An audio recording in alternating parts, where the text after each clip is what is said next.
Hello, friend. If you are interested in investing in multifamily properties anywhere in the northwest side of Chicago, please stick around. I am about to go deep into the numbers on specifically 3 and 4 unit properties in all of the different neighborhoods that comprise the northwest side of Chicago and compare them in terms of price, cap rates, 1% rule, the rental revenue that it can bring in, as well as even appreciation rates and other things like that along the way. If this is your first time meeting me, my name is Jake Lyons. I am a real estate agent here in the Chicagoland area with Berkshire Hathaway, owner of thechicagohomesource.com. The 2 to 4 units multifamily space is arguably my favorite in all of real estate. I come from a background of being a financial advisor before I got into real estate, and seeing the power of multifamily real estate is what really got me interested in real estate in general, and just having the desire to help others achieve various levels of financial freedom and goals and things like that. So without further ado, let's get into some of these numbers.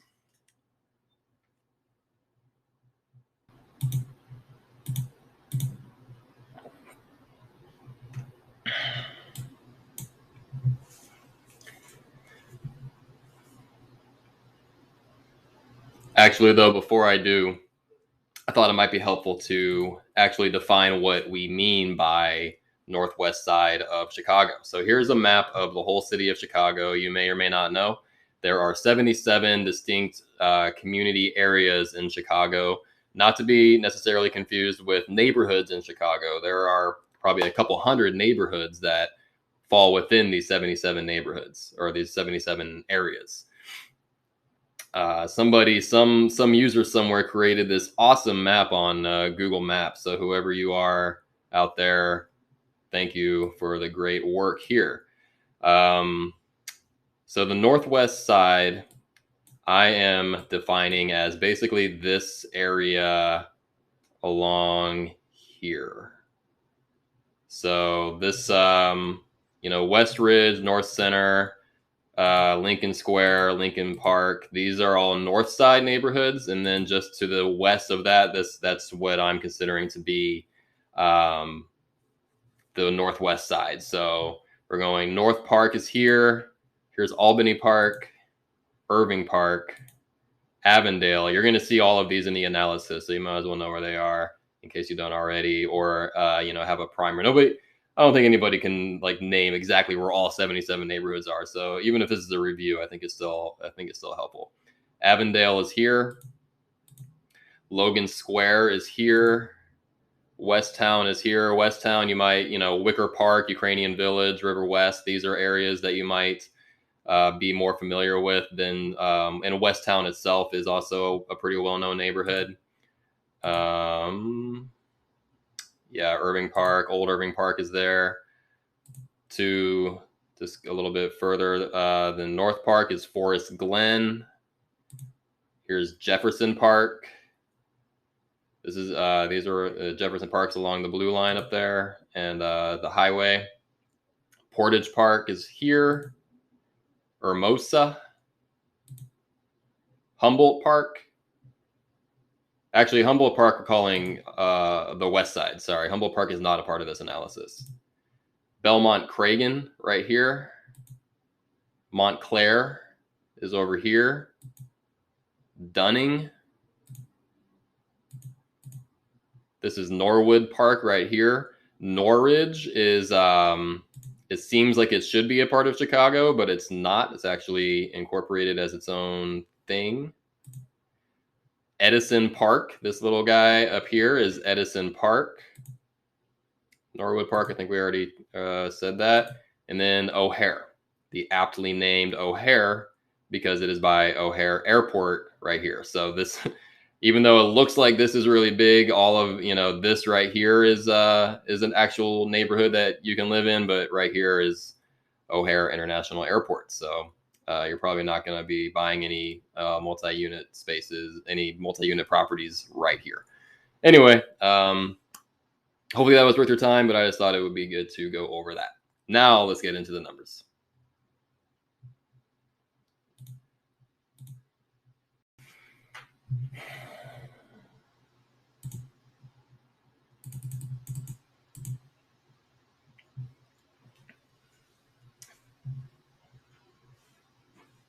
A very good place to start when analyzing a neighborhood is to determine how much the actual prices are of that neighborhood. We'll get into some other metrics later, but figured this would be about as good a place to start as any. So what we're looking at here is you have the all the neighborhoods that we just talked about along here on the bottom. The blue columns are 3-unit properties. This is the average. So what all of these numbers that we go over in this analysis is just average, average sales price, average rent price, and then everything else is based on just those averages. And this is based on about midway through 2021, going back through midway of 2020. So that 12-month window, the average price of 3-unit buildings and 4-unit buildings in these respective neighborhoods. You'll see a lot of the neighborhoods actually don't have any data. That's because those neighborhoods are mostly single-family homes, and that's what they're zoned for. And there's just not a lot of data for 3 or 4-unit properties. There probably are some duplexes scattered throughout, but we're not talking about duplexes in this. We're only talking about 3 and 4-unit properties. If you ask why, we'll get into, in my opinion, 2 flats are great and they can be great investments for different kinds of people, but the 3-unit is kind of the sweet spot. 3 and then 4 is even better for reasons that we'll get into later, of just kind of bang for the buck in terms of, like the amount you're paying extra to get those extra units is less than what the extra stream of income coming in you would think would buy you. So like in this, for example, the blue columns we're seeing are average 3-unit properties. The red columns are the average for 4-unit properties within these areas. And for the ones that do have 4-unit properties to even analyze, a lot of them don't, but for the ones that do, you see the cost for them really isn't all of that much more in a lot of these cases, at least not as much as you would think. You would think, since you're adding a whole nother stream of income, that it would go up, equal to the amount of stream of income that you're adding on, but that rarely seems to be the case. So so in terms of just highs and lows of property values here, you see Logan Square, Logan Square, Avondale.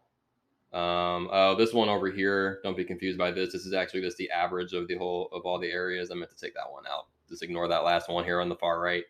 The other graphs might have that as well. So apologies for that. Just ignore that.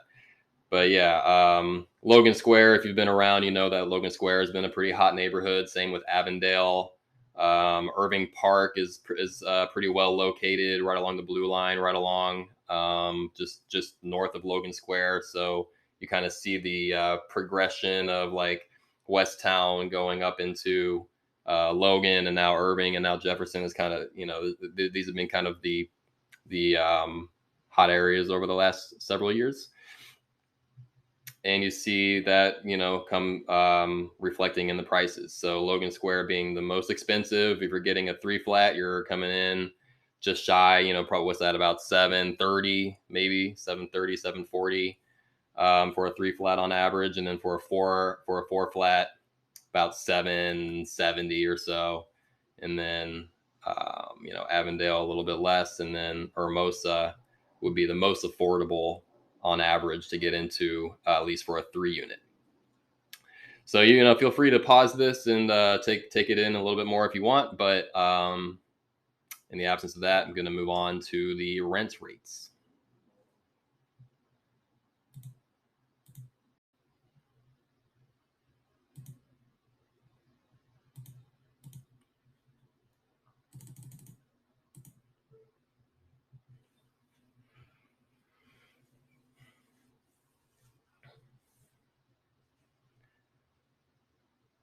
All right, what we're looking at here, this is, it looks like kind of a mess, but what we're looking at here is the average rent for each neighborhood per number of bedrooms per unit. So, for example, all the blue columns are the average in that area for 1 bed units.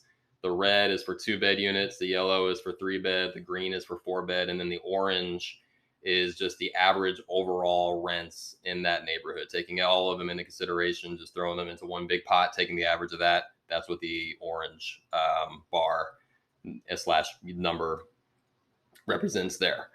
So you'll see, even though a lot of these neighborhoods didn't have, um, don't have a lot of 3 and 4 unit properties, which we saw in the graph before, they do, a lot of them do have 2 flats, and a lot of them do have bigger multifamily, like big, 8, 12, 20, 50 unit properties.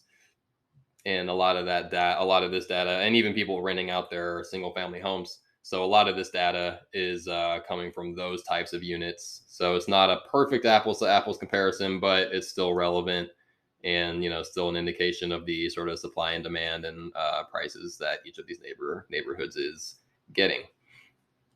So you can see, um, kind of how what you could expect. Like here, just picking on Logan Square again. You saw in the graph before, each property, like a 4 unit property was getting about 750 or so, on the average. That was the average sales price, the average closed sales price, and you could expect the average rent to be coming in at about 2,000. So 2,000 times 4, if you were getting a 4 flat there, you could reasonably expect about 8,000 per month there. So that's kind of what we're looking at there. Unless, of course, you are getting like a building that has 4 bedroom units in it, in which case, it would be more like this 20, was this like maybe at 2,700 or so, in which case you're looking at, what's that, like 10,000, over 10,000, almost 11,000 on that per month. So an important thing to remember going forward in this analysis is that everything from now on, like all the cap rates and all the different metrics that I calculate, are all going to be based on the average rents overall. So the number that is represented by this orange graph. The reason for that is, it would be nuts to start analyzing like all these different scenarios of different distributions of bedroom counts to the units and all that kind of stuff. So just for the sake of everyone's sanity, mostly my own, just taking the average rents and using that, applying that to the average sales prices and so on and so forth. But just keep in mind that in the real world, not every property is necessarily going to follow the trends that we see here. So that'll all make more sense as we get into it. Which, again, feel free to pause this and see if you want to, if you want to see a little bit more how all these neighborhoods compare to each other. But in lieu of that, let's go ahead and move on to what we call the 1% rule.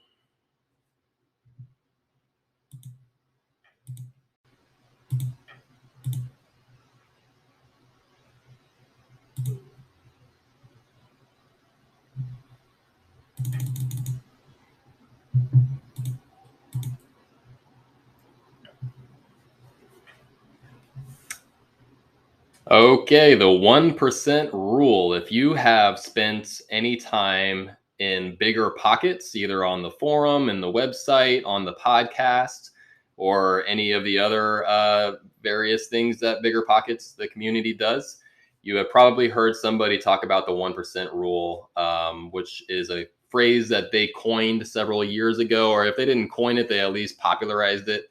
And they've actually walked back. They don't even really like to call it the rule anymore, just because I think when when they first started talking about this, I think it made sense that like anything 1% or above was basically like that's like kind of the start of a good investment. But since then, markets have changed, and this is not that simple anymore, if it ever was. But anyway, I should probably explain what the 1% rule is, huh? So the 1% rule is basically just the monthly income that a property is generating divided by the market value of the property, or in our for our purposes, it's the average rent that an area is getting divided by the average cost of a 3-unit or a 4-unit property, based on what we're talking about here. And then so if a property is worth $100,000 and it's getting $1,000 of rent per month, it's 1%. You're getting it has met the criteria of the 1% guideline. But again, there's way more variables to it. Don't think of it in terms of that. Just think of it in terms of a way to kind of measure and compare different properties to each other, and just kind of one tool in the toolkit. These are all just different tools in the toolkit and different ways of analyzing things, right? So you can see that what can you see? What are we looking at here? So 3-unit buildings, again, are in the blue. 4-unit buildings, again, are in the red, according to the different neighborhoods. And, for the most part, you see for the ones that have, again, please ignore this one all the way to the right. Sorry for any confusion that one's causing. That one's not attached to a neighborhood. I should have deleted it, but I didn't. And here we are. But for the sake of this, you see that 4-unit buildings are just more bang for the buck. Like the higher this number, the more rent you're getting compared to the amount of money that you paid for the property, right? And there might be other factors in the area. Maybe the taxes are higher there. Maybe maybe you have more turnover there. There are different things. There are different factors to consider. But for the most part, what I was talking about before, the 4-unit build, the more units, just the more bang for the buck. The highest, and this is another trend that you'll see a lot too. Sorry about the siren. I live very close to a hospital, a police station, and a fire station. I live like 2 blocks from all of those things. So, and I'm recording in my home, and so sirens are just kind of a part of the deal sometimes. Anyway, another trend that you'll see, as in other videos I do, and this one is no exception, is you see Hermosa has the highest 1% quotient here. And you see that a lot, like where the higher the value of the building or of the area, a lot of times the lower the cap rate or the lower the 1% rule, and then vice versa. Like Hermosa was the least expensive or the most inexpensive, whatever, entry point to get into the 3 units, and you see that the rents that area is getting more than make up for that, right? So just kind of the bang for the buck is there, at least in terms of this.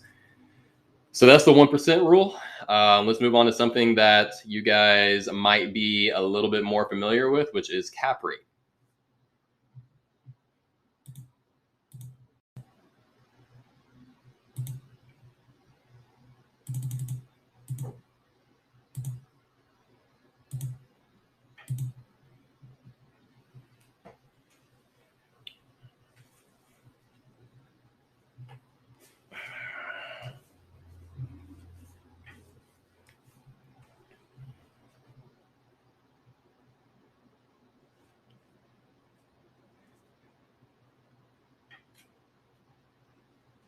If you have been in the real estate investing community or been in any forums or ever talked to anybody about it, you have probably heard the phrase cap rate thrown around, often in the form of, I bought a 6 cap over in Logan Square, or I bought a 10 cap, or I sold my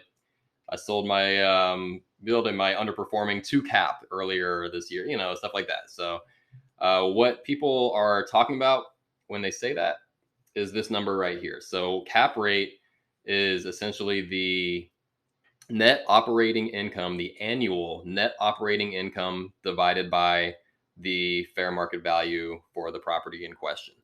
Or for our purposes, again, the well, it's still, so it's the average. We're taking the average sales price, and then the average rent times however many units we're talking about. But I had to make some guesstimates on what the expenses might be. So the annual net operating income, which is obviously the your gross revenue minus your expenses.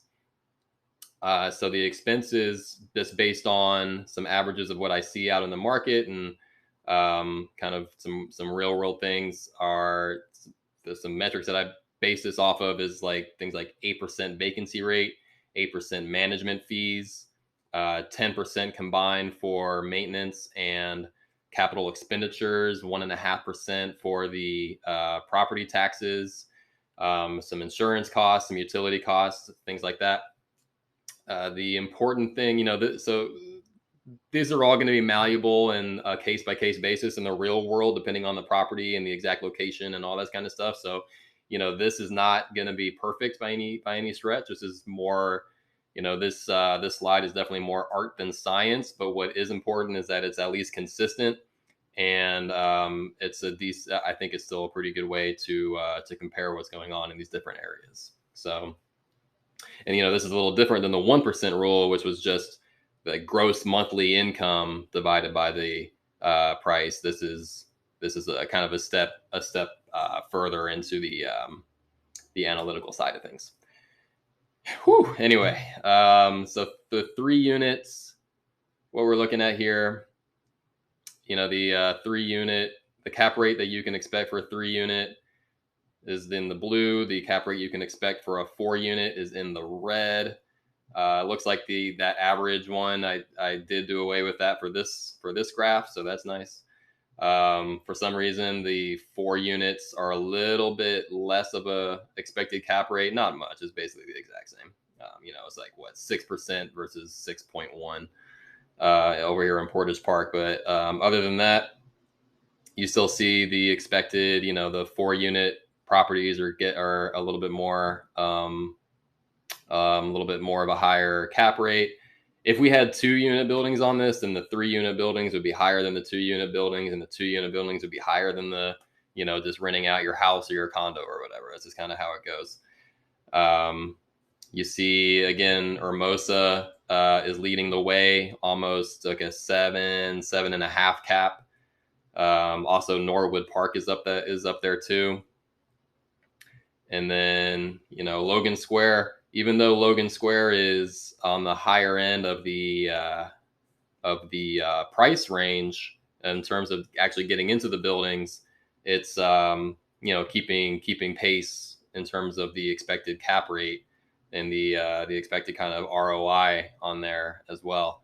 I also I don't know what happened here over at in Belmont Craigin, like the a negative cap rates. However we were running these calculations, just didn't really bode too well for Belmont Craigin. But again, doesn't mean that every property is going to follow these patterns or anything like that. But it's still a good way to just kind of compare things. So that's it for this slide. I hope that was not too confusing and more helpful than that. And now let's get into some of the more back-end metrics that are very, very important in the long term.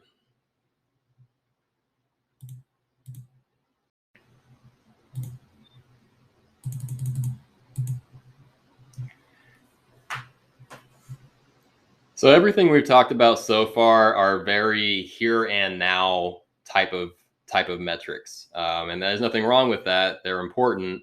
Knowing what your cap rate is, knowing what the rent you're going to be bringing in is, the price that you're paying, making sure that you're making money every month. That's a very important thing. You certainly don't want to be losing money every month. But over time, it's not the only and arguably not even the most important aspect of real estate investing. What is arguably even more important is the growth rate, the appreciation rate your asset over time, so that, you know, in 5, 10, 15 years, you can look at the value, the equity that you've built in your property and say, oh, wow, you know, this building is worth whatever, like with this much more than I paid for it. And now you have all these options of, you could do a cash out refi, you could sell for a huge profit, you could do any number of things. You know, take out a HELOC, you know, all kinds of stuff. So that's why the appreciation rate, seeing what the growth rate is in these certain areas, is definitely very, very important to consider. So what we're looking at here, the blue, and also something to consider too, this does take into consideration 2 flats. Everything else that we talked about, except for the rent, I guess, has not. But this data here is for everything from the 2 to 4 units within these certain areas. Okay.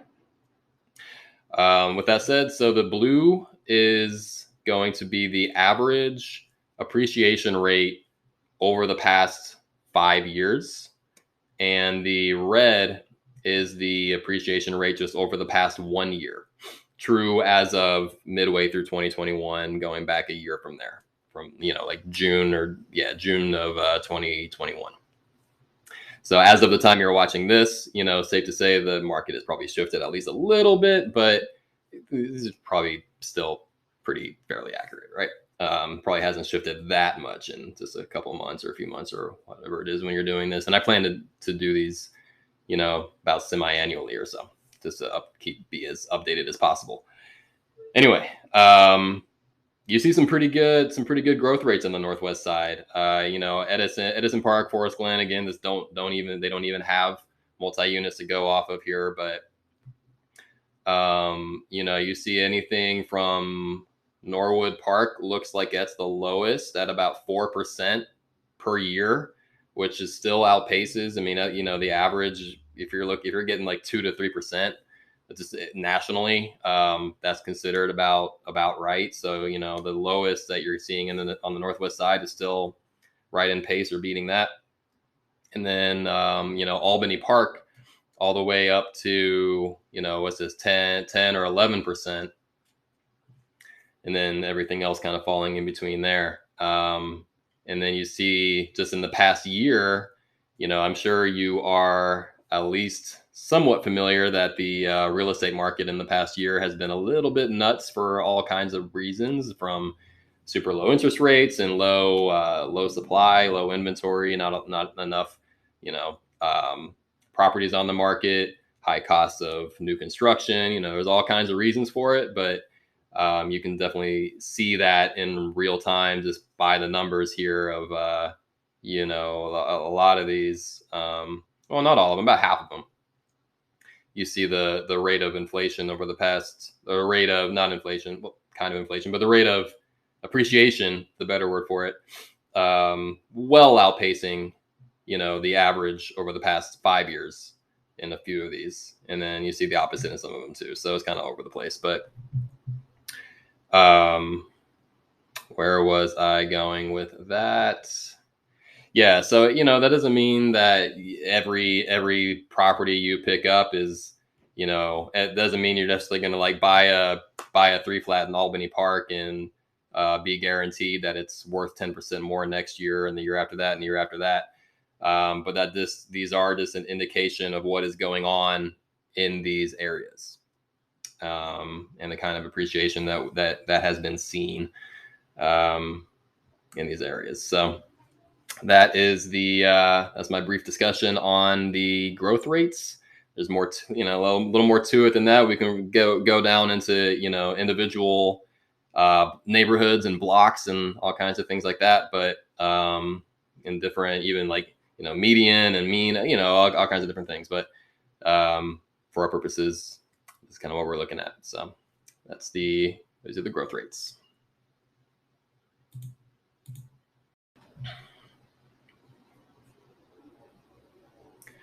All right, that's it for this episode or this show, this video. Every time I start one of these things, I always try to make it like 10 minutes long, and it always ends up being like a half hour. So if you're still with me, I hope you got a lot out of this video. I hope it was very beneficial and educational and all those types of things. If you did find that to be true, please like, comment, subscribe, share it with a friend. Do the thing that indicates that you liked it and want some more of it. Again, my name is Jake Lyons. I'm a realtor with Berkshire Hathaway. I have a ton more resources than just this video on the multifamily space of Chicago. I have other videos that touch on different areas of the city, similar to how I did on this one. And also, I have a daily newsletter that goes out that analyzes by hand each new 3 and 4 unit property in the city of Chicago and analyzes them in terms of cap rate and potential revenue and the price that it's getting and all kinds of different things. So, if you're really serious about this, I truly think that's about the best resource out there to really keep your finger on the pulse of what's going on in the the small residential multifamily space of Chicago. So that's all I got for you for this one, and I look forward to seeing you in the next one. Thanks.